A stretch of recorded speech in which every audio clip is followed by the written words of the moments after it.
What's up, YouTube? This is Gene Saraxi. I'm back here in front of my house. Happy to do a little bit more EF content here. I did get a request from one of my subscribers to do the removal and installation of the rear center garnish for an EF hatch. So we're going to get around to that. But first, I had some issues with my hatchback over there. My dash almost lit on fire. Let me see if I can pull that out. I posted a video of the cluster recently.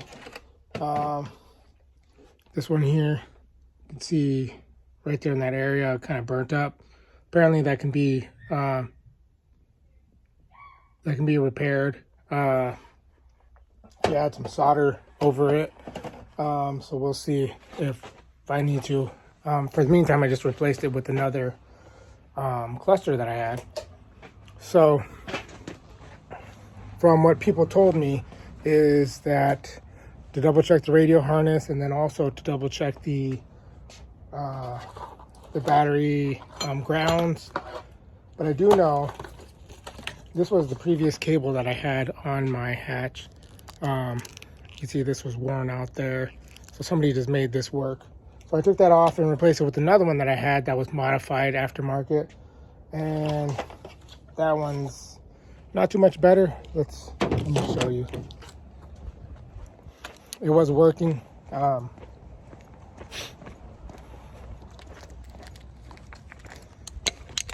But I think I have another solution. I did buy the cable from a friend out in Utah, and it's the OEM cable in good condition. But for the meantime, my door opens. So, do that. For the meantime, I have another solution. So, bam. There. My other solution is this guy here. This cable. It is a lot longer. It's a lot longer, but it'll do the job. This is from an EK hatch, an EK Civic. So, as you can see here, I have this aftermarket unit, which I will be removing shortly, and then install the EK unit. This one, I did have to bend this little tab backwards to make it work. You can just cut it off probably. I just put it in a vise, or I flattened it out, and then I put it in a vise and then bent it the opposite way, so it'll work the same as the plug here.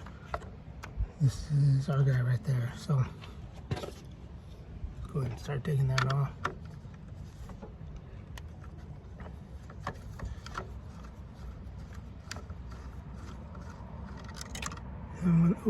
Okay, and then lose it. And then I need to grab my tools for this to remove that. So grab this guy there, set it to the side, and then that cable. And this is 13. Yeah, that's 13. Just away here. Boom. That guy out of there. You can see which way it's oriented. That little flap is on closer to the rear of the car. This here, and then down there you can see let's see if we can zoom in. Right there, the 12 mil. I'll get that out. So I got this guy off, and as you can see, that accessory cable is a lot longer, and then the primary cable is a lot longer. So if you are able to sorry, my daughter was asking if she can get some Hershey pie. So if you, like I said, you can shorten this down, and then also you might want to put a safety cover on that so it doesn't start arcing sparks everywhere. So, let's get this back on here.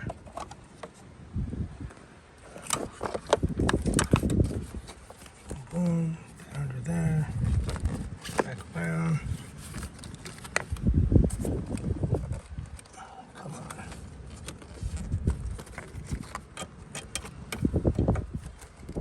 Don't connect it, otherwise you start sparking everywhere.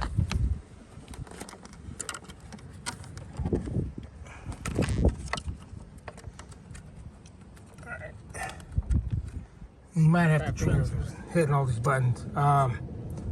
Bam, got that guy in there. You may trim it down, do whatever you want to do, make it look nicer, but that's gonna work for today. And try to get that closed up. And then get our alternator cable. Like I said, you probably might want to trim this down to get it to work. It's really long.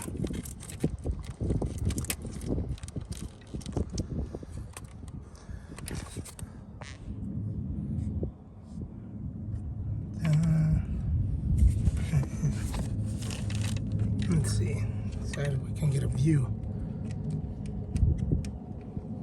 The nut on there. And then we'll tighten that down. Those two attached, and then I'm gonna connect our guy here. Make sure he's on there. Really snug and low. Looks like he's still kind of high. Might have to loosen up that bolt there.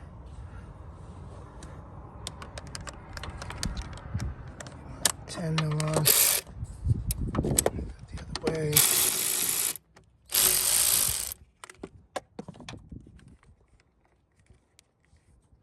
That wasn't really wanted. So I got that on there, and you can see the little gap there on this side. You don't have to tighten those all the way down. People like to just crank them, and then it just ruins it. So don't crank them all the way down, and then put your safety cover here back on. All right, so off camera I was gonna do this, but I guess I'll just do it on camera. There's my relay for I think the radio relay or something like that, and then everything is all crimped up in there. I think that's pretty good. I only have this leftover ground here, which I'll remove that ground. But yeah, I think besides that, I don't have any grounding issues. Any wires that could be cut short.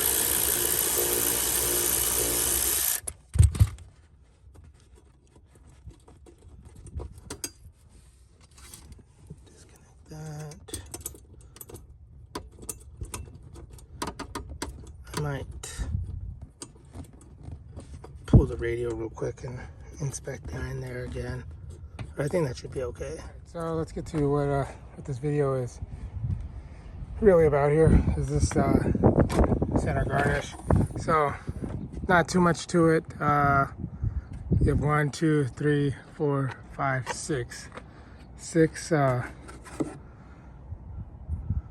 nuts here, and they're all kind of, wow, that one's kind of cracked, and why not? I have to replace that. They shouldn't come off by hand. They should be a little bit more snug than that. So they're all 10 mils. All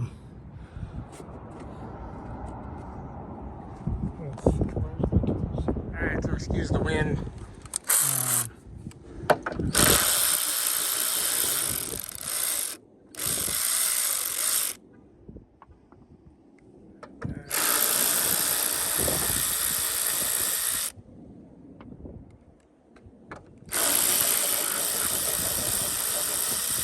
Sometimes you have to be really careful with these because they are like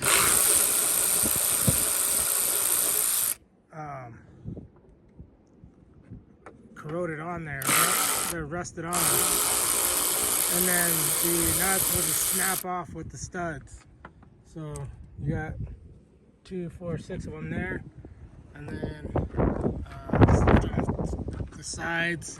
You may, if the garnish is never removed, I think you'll have to take this bad boy off. Man, that was like JB Weldon. Take this bad boy off in order to get to the this center clip here. That center clip on most, like 9 out of 10, are gonna be, which is here. On 9 out of 10 EFs, that center clip is gonna be already broken, unfortunately. So these guys should still be attached to the center garnish, but as you can see here, these are broken. So they just they're just there, not really. They should sit like in there, but they're all, yeah, these are broken. So I probably have to JB weld them or something back into place. See, like this guy, and then you can see there's a lip on this side and there's not a lip on that side. You just slide them out and they just pop out. So yeah, that's about it for the center garnish. I hope it was helpful. Hopefully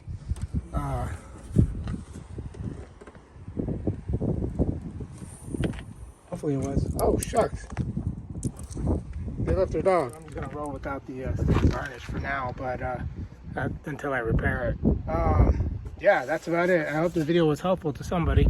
If you have any comments or anything, or any input on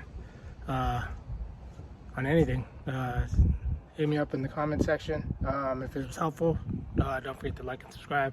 Appreciate you guys. Keep the F's on the road. Peace.